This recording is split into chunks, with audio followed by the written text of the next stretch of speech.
Fala filhote, Felipe F7, o fanático Bahia invadindo a grande área. E hoje venho com muito orgulho falar sobre uma era de glórias do Esporte Clube Bahia. Este ano de 2019 iremos comemorar os 40 anos do nosso heptacampeonato estadual.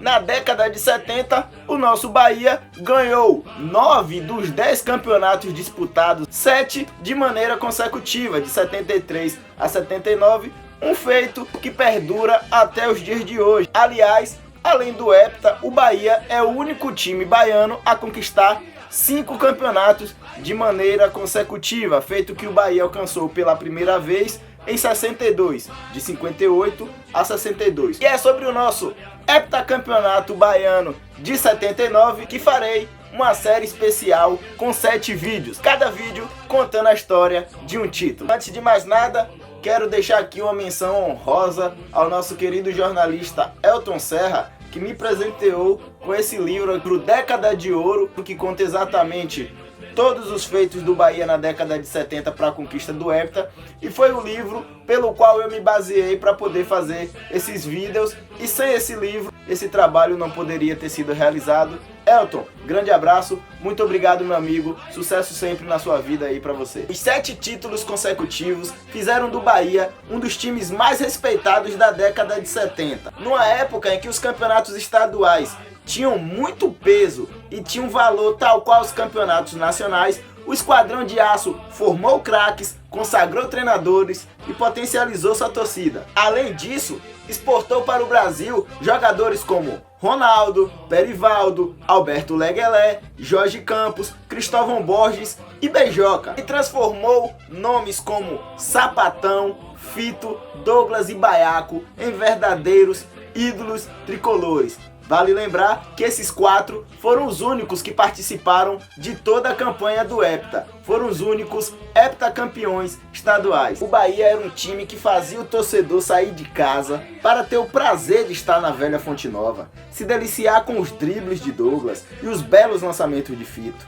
vibrar com os carrinhos de Sapatão e os desarmes de Baiaco, explodir de felicidade com os gols de Beijoca, um time que jogava um futebol à frente do seu tempo e despertava o interesse do Brasil inteiro. Um encanto que durou por 7 anos consecutivos e terminou no auge da paixão tricolor, e que tomou conta do gramado do Templo do Esporte Baiano após o apito final de Arnaldo César Coelho. Então vamos lá, para começarmos a falar do nosso hepta é necessário voltar um pouco no tempo. No início da década, o Bahia já havia conquistado o bicampeonato em 70 e 71, em cima do maior trio de ataque já formado na história do rival, formado por André Catimba, Mário Sérgio e Osni. O time rival havia montado esse trio de ataque para se tornar a maior potência do futebol baiano, porém o Bahia destruiu aí com esse bicampeonato, só não ganhou o tri em 72 por problemas internos, confusão entre dirigentes e jogadores,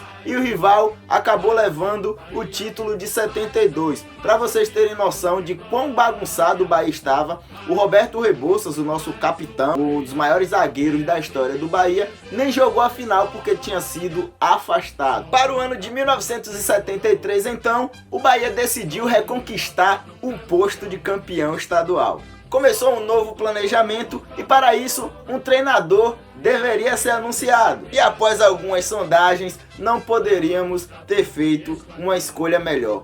Evaristo de Macedo foi o técnico escolhido para o campeonato estadual de 73 e para dar início aí ao novo projeto do Bahia em ser campeão. O mestre foi encarregado aí de reerguer a moral do tricolor e é o personagem principal da nossa história de 73. O Bahia, com a perda do título em 72, perdeu diversos jogadores, o time foi se desmanchando, procurando outros clubes, e Evaristo logo se encarregou de viajar pelo Brasil para trazer novos reforços para o esquadrão. E dessas viagens, dessas andanças, ele trouxe nada mais do que o goleiro Zé Luiz, o lateral direito Ubaldo, o lateral esquerdo Romero, o zagueiro Washington e o meia Peri. E manteve também um jogador que faria toda a diferença no contexto do hepta, que foi o Fito. Fito havia sido campeão estadual pelo Curitiba em 72, veio para o Bahia e ia retornar para o Curitiba, mas Evaristo conversou com ele, conversou com o Santos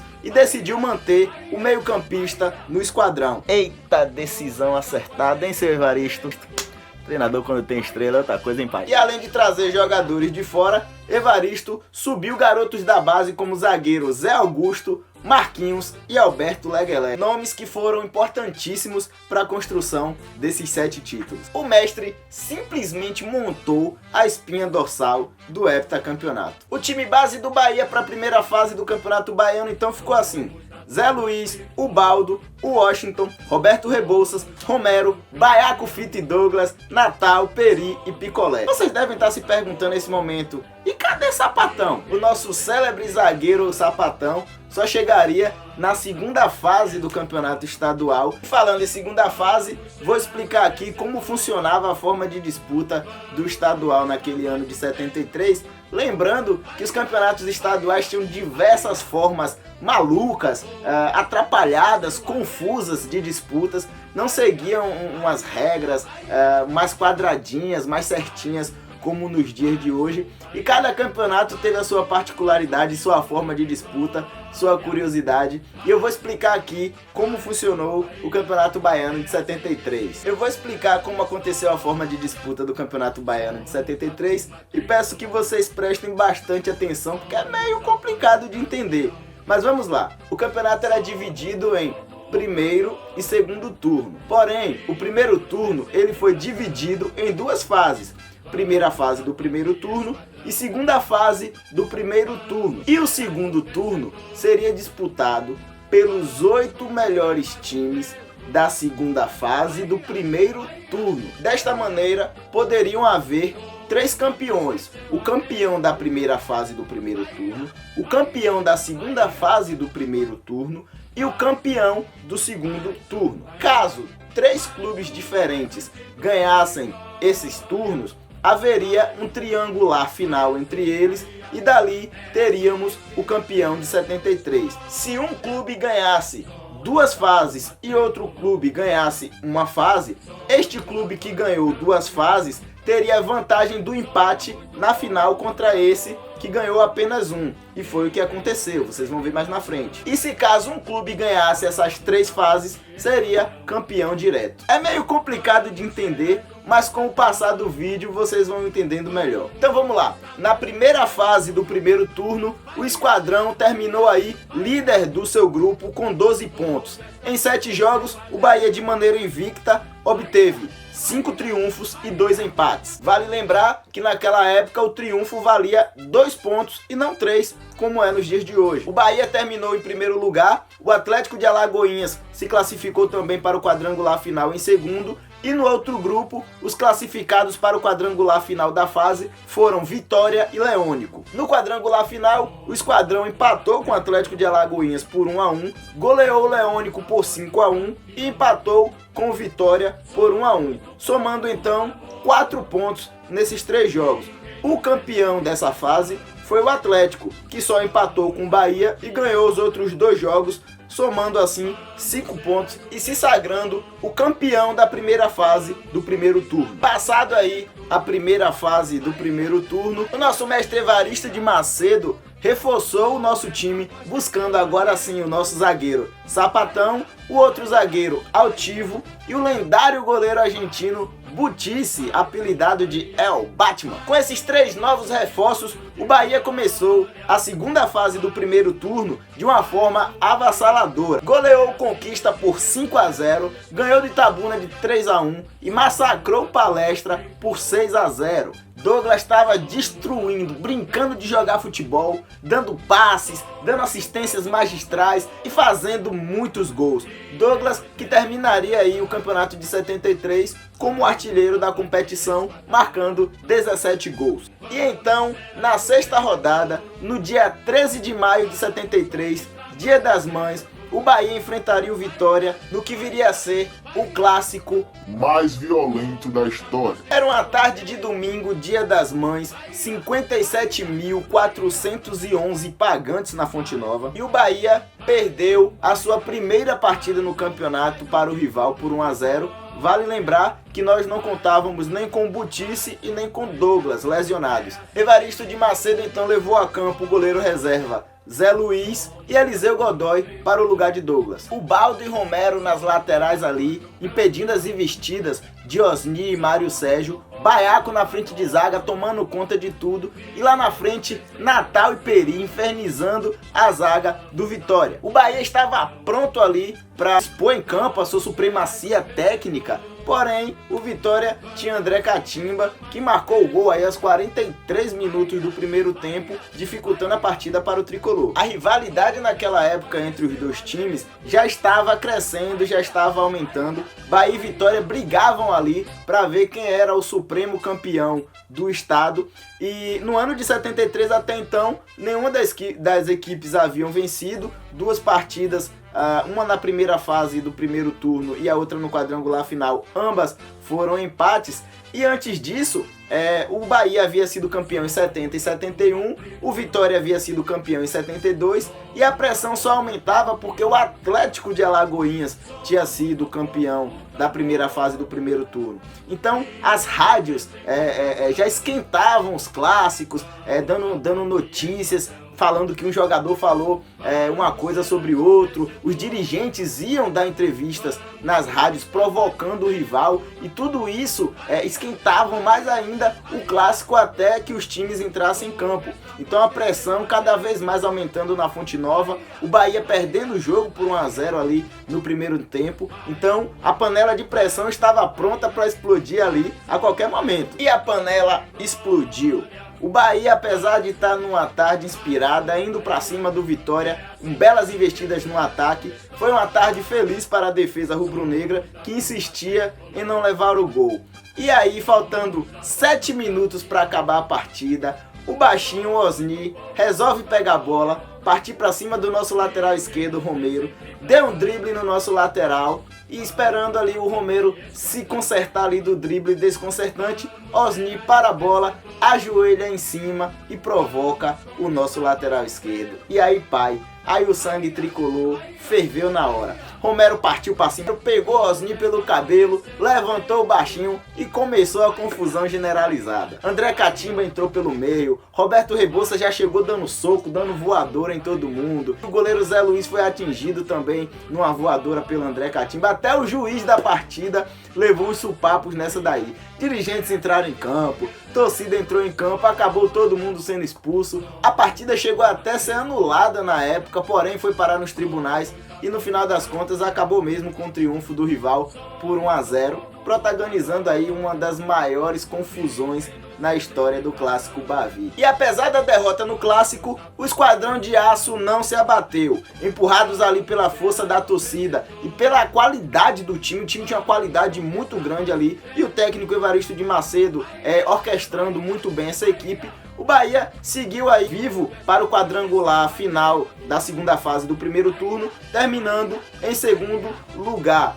Foram 19 pontos em 12 jogos, o Bahia teve 8 triunfos, 3 empates e essa derrota para o rival. Veio então o quadrangular final da segunda fase do primeiro turno e foram classificados Vitória, Bahia, Atlético de Alagoinhas e o Botafogo. E o Bahia sagrou-se campeão, vencendo as 3 partidas do quadrangular final, ganhando do Atlético de Alagoinhas por 1-0, gol de Eliseu Godoy, ganhando de 2-0 para o Botafogo, gols de Fito e Everaldo, e dando troco contra o rival Vitória, ganhando de 1-0, gol de Natal, e faturou a segunda fase do primeiro turno. Eis que é chegado o segundo turno, que seria disputado pelos 8 melhores times da segunda fase do primeiro turno. Esses 8 clubes foram divididos em 2 grupos, com 4 cada um, e o campeão de cada grupo faria uma final para decidir quem seria o campeão do segundo turno. Os grupos foram divididos em Grupo A, Bahia, Botafogo, Itabuna e Fluminense, e o Grupo B, Galícia, Vitória, Atlético de Alagoinhas e Jequié. O Bahia não encontrou dificuldades em garantir a primeira colocação do seu grupo e garantir aí a vaga para a decisão do turno. Goleou o Itabuna por 4-0, 2 gols de Picolé, 2 gols de Douglas. Empatou com o Botafogo de Salvador por 1-1 e venceu o Fluminense de Feira por 1-0. Os gols do Bahia nessas duas partidas, ambos foram marcados pelo zagueiro Altivo. Já no grupo B é que veio a surpresa. Quem faria a decisão do turno contra o Bahia seria o Galícia. Isso mesmo, o Clube Granadeiro passou por cima aí do Vitória e do campeão do turno Atlético de Alagoinhas e sagrou-se aí o primeiro colocado do Grupo B, fazendo a final do turno contra o Bahia. E então no dia 5 de agosto de 1973, na Fonte Nova, Bahia e Galícia iriam decidir o segundo turno do Campeonato Baiano e, é claro, ficou muito fácil. O Bahia ganhou por 2-0 com gols de Fito e Peri numa partida em que Douglas destruiu de uma forma magistral, eleito o melhor jogador em campo e agora totalmente recuperado de lesão. O Bahia sagrou-se campeão do segundo turno do campeonato. Agora sim, teríamos a final do Campeonato Baiano definida entre Bahia e Atlético de Alagoinhas. Como o Bahia havia vencido 2 das 3 fases do campeonato, o Bahia possuía aí a vantagem para o confronto na final. O que é que acontece? Caso o Bahia vencesse ou empatasse a partida, seria o campeão. O Atlético, para tal, precisava ganhar a primeira partida e forçar uma segunda partida. Diferente dos campeonatos nos moldes atuais, as finais elas eram decididas por pontos. Então o que é que acontece? O Atlético foi o campeão da primeira fase do primeiro turno, somou 2 pontos. O Bahia foi campeão das 2 fases seguintes, somava 4 pontos. Ou seja, o Bahia tinha 4, o Atlético tinha 2.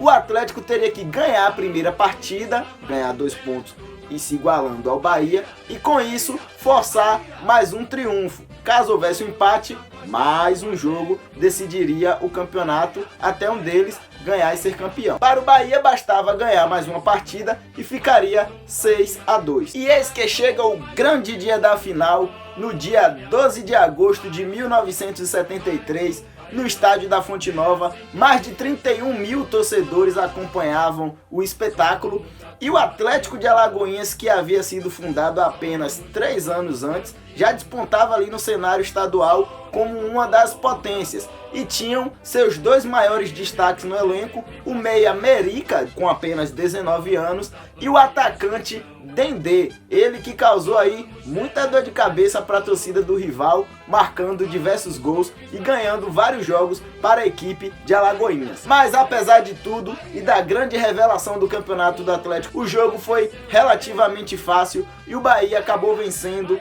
por 2-0. O técnico Evaristo de Macedo trouxe a campo o que tinha de melhor no seu elenco, trazendo os 11 iniciais com Butice, Ubaldo, Altivo, que havia ganhado a vaga para o Washington, e Roberto Rebouças na zaga. Romero fechava a defesa do Bahia. No meio de campo, Baiaco, Fito e Douglas. Cara, como é bom falar isso, Baiaco, Fito e Douglas. E no ataque, Natal, Peri e Picolé. Logo aos 20 minutos, o Bahia não deu chance para o Atlético. O nosso craque e maestro Douglas tratou de abrir o placar, recebendo a bola em profundidade e tocando para o fundo das redes adversárias. O golpe de misericórdia veio no segundo tempo. Após um lançamento de Picolé, Peri recebeu, driblou o goleiro e tocou caprichosamente para o fundo das redes, que a bola ainda deu piquinho na trave antes de entrar, decretando 2-0 para o Esquadrão de Aço. Festa nas arquibancadas da Fonte Nova. O Bahia conquistava o seu 24º título estadual. A torcida, a partir daquele título, iniciou o que seria a tradição dali pra frente. A torcida invadia o gramado da Fonte Nova e deixava os jogadores apenas de sunga ou de cueca, levando meião, levando chuteira, camisa, short, o que desse pra levar, a torcida invadia e levava de recordação exibição. Eu lembro que uma vez meu pai falou que entrou, invadiu o gramado, que viu um jogador com apenas 1 meião. O cara tava de cueca e apenas com 1 meião. Ele falou, poxa, vou pegar apenas 1 meião. Aí tentou sair correndo pra ver se pegava uma camisa, mas não conseguiu. Em nota, vale lembrar aí que o nosso grande craque e ídolo Eliseu Godoy entrou no lugar de Douglas, né, pra ser aplaudido depois de mais uma belíssima exibição. Eliseu Godoy, que durante o ano de 73 houveram algumas contusões e não participou de toda a campanha, mas jogou aí nas fases finais, teve sim o seu destaque e logo após o campeonato de 73 se transferiu aí para o futebol português. Os números do Bahia na campanha do título de 73 foram impressionantes. Sob a batuta do mestre Evaristo de Macedo, foram 30 jogos, 21 triunfos, 8 empates e apenas aquela fatídica derrota lá pro rival naquele clássico violento. Douglas foi o artilheiro da competição com 17 gols e Fito foi o único a atuar nos 30 jogos do campeonato, mostrando aí a sua regularidade e a sua cooperação máxima à equipe. É isso aí, filhotes. Chegamos ao final do nosso primeiro vídeo da série de 7, contando a história do nosso heptacampeonato estadual. E se você gostou, deixa aqui o seu like, comente aí embaixo o que é que você achou desse primeiro vídeo. Se você esteve lá na Fonte Nova durante esse período, comenta aqui que vai colaborar bastante com o nosso vídeo, ok? E se você ainda não é inscrito, tá esperando o que, pai? Se inscreve aí no canal e até a parte 2 com o nosso ano de 1974 e o nosso bicampeonato. Valeu, filhotes! Ninguém nos vence vibração e fui!